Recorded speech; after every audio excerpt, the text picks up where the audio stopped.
और अब वक्त हो गया है हमारे खास शो 2027 के सेमीफाइनल का। आपको सीधे लिए चलते हैं गाजियाबाद।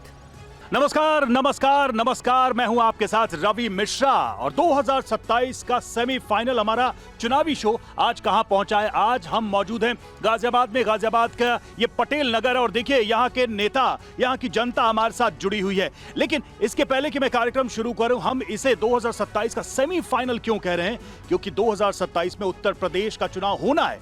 लेकिन देखिए कि जो उपचुनाव हो रहे हैं 9 सीटों पर 20 तारीख को जो मतदान होना है, उसमें पार्टियों ने, नेताओं ने, खुद मुख्यमंत्री योगी आदित्यनाथ ने, अखिलेश यादव ने जितनी ताकत झोंकी है, ऐसा लग रहा है कि एक लिटमस टेस्ट है और इस टेस्ट में पास होने की बेचैनी सबको है।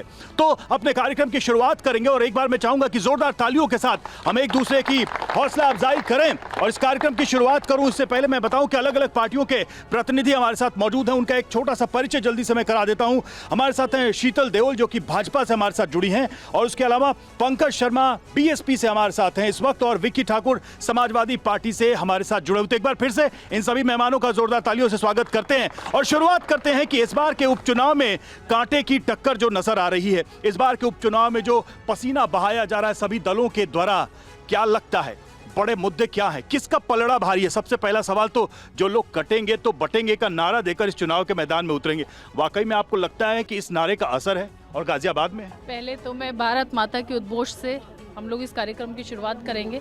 ये भारतीय जनता पार्टी का एक नारा और एक हम लोगों का भावनाएं हैं जो हमारी सबकी जुड़ी हैं। तो मैं एक बार नारा लगाऊंगी, भारत माता की, भारत माता की। और आपने सवाल किया कि हम कटेंगे तो बटेंगे, कटेंगे तो बटेंगे का रीज़न उनका जो भी रहा होगा माननीय मुख्यमंत्री जी का, परंतु उसका जवाब ये जवाब का सवाल मैं आऊंगा आपके पास, आऊंगा, आप आगे आ जाइए। उस सवाल का जवाब ये है कि कटेंगे से मतलब अगर एक घर में 4-5 लोग होते हैं, अगर वो भी 4-5 लोग अलग जाएंगे तो बिल्कुल घर परिवार कमजोर होता है। उसका जवाब ये। और दूसरा एक और आप सवाल कर रहे थे, सेमीफाइनल और फाइनल दोनों हम जीत रहे हैं। ये भारतीय जनता पार्टी के लिए बहुत हर्ष की बात है कि हमें एक बार और अपने जो लोकसभा में हुआ उसके बाद आप इतने विश्वास से कह रही हैं? उसके बाद मैं बिल्कुल, उसके बाद जो हमारा आत्मबल, भारतीय जनता पार्टी का आत्मबल और जो समाज ने देखा, हम लोगों का नारा तब भी 400 पार था और आज हम लोग कह रहे हैं 9 सीटों पे हम लड़ रहे हैं, 9 सीटों पे हम लोग जीत रहे हैं। एक नारे के बल पे? सुनिए, नारे के बल पे नहीं, हम लोग अपने विश्वास के बल पे जीत रहे हैं। विश्वास के बल पे, विश्वास काफी है। हाँ, सुन लेते जवाब। विश्वास तो इनका माननीय अखिलेश यादव ने नेस्तनाबूद कर दिया 2024 के लोकसभा चुनाव में। आपने देखा कैसी आंधी आई हमारे पास। हाँ। इनके जितने भी, अब जैसे ये अनर्गन बयान दे रहे हैं, कटोगे तो बटोगे, हमारे नेता ने कहा जुड़ोगे तो जीतोगे। जैसे पीडीए में, जैसे पीडीए पिछड़ा दलित अल्पसंख्यक आदिवासी और इन सब लोगों को साथ लेके, संकल्प लेके हमारे नेता चलने का काम कर रहे हैं। ये लोग एक जाति विशेष लेकर चलने का काम कर रहे हैं। बगल में मौलाना साहब खड़े हैं, जब इन्होंने भारत माता की जय बोली तो शायद उनके हाथ डगमगा रहे थे। क्यों ऐसा डरा रहा था? आप सोचिए इस बात को, बिल्कुल डगमगा रहे थे। और दूसरी बात मैं ये कहना चाहता हूँ कि जहां आप खड़े, मुद्दे क्या हैं? मुद्दे किस मुद्दे पे चुनाव? क्या एक नारे पे चुनाव लड़ा जा रहा है? वही सरकार कह रही है कि हमने काम बहुत किया। भारतीय जनता पार्टी सिर्फ कटोगे और बटोगे नारे पे लड़ रही है, लेकिन हम लोग विकास के मुद्दे पे लड़ रहे हैं। हमारे नेता अखिलेश यादव जी ने एलिवेटेड रोड देने का काम किया, मेट्रो देने का काम किया, सिटी फॉरेस्ट देने का। और सुनिए, आप यहाँ खड़े हैं, पार्क में डिबेट नहीं हो पाई क्योंकि पार्क की स्थिति इतनी खराब है कि वहाँ खड़े नहीं हो जा सकते। भी लौटेंगे, ये यहाँ है, वो वहाँ है, आप कहाँ हैं? देखिए, जब तक धर्म पर, जाति पर जोड़ने और तोड़ने की बात होती है, जाति की बात आप कर रहे हैं, मैं कहाँ बात कर रहा हूँ? हम बात कर रहे हैं सर्वजन हिताय सर्वजन सुखाय पे, हम बात कर रहे हैं सीवर पे, हम बात कर रहे हैं गड्ढे पे, हम बात कर रहे हैं सुरक्षा पे, हम बात कर रहे हैं जुड़े रहेंगे तो सुरक्षित रहेंगे। हम लोग जोड़ने की बात कर रहे हैं, हम सर्वधर्म की बात कर रहे हैं।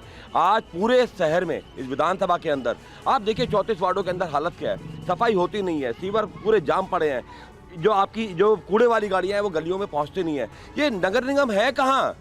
आदि बस्तियों को छोड़ डाला है। राजनगर, कविनगर केवल नगर निगम बन के रह गया। उत्पीड़ित हैं।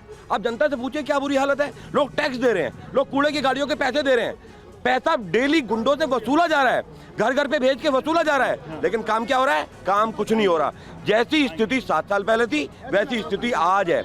आज ये चुनाव मुद्दे पे होना चाहिए। हाँ। ये चुनाव होना चाहिए कि मुद्दा क्या है? ये मुद्दा हमारी है साफ सफाई, सुरक्षा, सफाई, जो हम पैसा दे रहे हैं। इन्होंने अब हम वापस आते हैं कि पंकज जी ने साफ सफाई की बात करी है। आप नगर निगम से ऊपर उठिए, विधानसभा की बात करिए। हर व्यक्ति का एक दायरा होता है। आज विधानसभा की बात हो रही है, हॉस्पिटल्स की बात करिए, व्यवस्था सुरक्षा क्या की बात करिए। हुजूर अभी भाई साहब ने दर्शाया था कि एक मौलवी खड़े हैं, उनके हाथ हाथ कांप रहे थे। हाथ कांप रहे। आपके कैमरे में ऑन रिकॉर्ड है। हाँ। और मैं कहूंगा भाई साहब से पुणे इसको देखने का काम करें। मुसलमान किसी का गुलाम नहीं है। मुसलमान को समाजवादी पार्टी ने बहुत बढ़िया बात कही इन्होंने कि मुसलमान किसी का गुलाम नहीं है, कोई इसको बपौती या वोट बैंक न समझे, वो अपने विवेक से मत करेगा। क्या समाजवादी पार्टी या दूसरे दलों को लगता है कि मुस्लिम मजबूर हैं, उन्हीं को वोट करेंगे? मैं दावे के साथ कह रहा हूँ, मैं भी एक चीज देख रहा था। पटके तो बड़े शानदार पहनाए जा रहे थे। क्या एक भी मुस्लिम को टिकट देने का काम किया है क्या भारतीय जनता पार्टी? सवाल बहुत सही है साहब। देखिए जनाब, आप किसी गलत फहमी में हैं। अभी 2022 में जो चुनाव नगर निगम का गया है और सन 47 से लेके आज तक कभी मुसलमान ने भाजपा को इतना वोट नहीं किया। 2022 के नगर निगम चुनाव में 395 टिकट हमने लिए। बोलिए।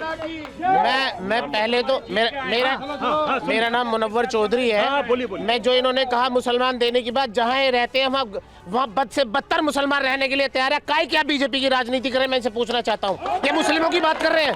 और मैं दूसरी बात ये कहना चाहता हूँ, ये देखिए क्या अंबार बना हुआ है नगर निगम में। केवल हिंदू और मुसलमान के नाम पे चुनाव लड़ा जाएगा, इस देश को बांटने का काम किया जाएगा, कोई भाईचारे की बात नहीं करेगा। मुसलमान, अच्छा तो मेरा सवाल सुन लीजिए ना, मुसलमानों का भला किस दल ने किया? जिन जिन के साथ गए सबने किया? केवल बहुजन समाज पार्टी ने, केवल बहुजन समाज पार्टी ने। आप सुनिए इन्होंने केवल मुसलमान का वोट बीजेपी का डरा करके लेने का काम किया। बोलिए।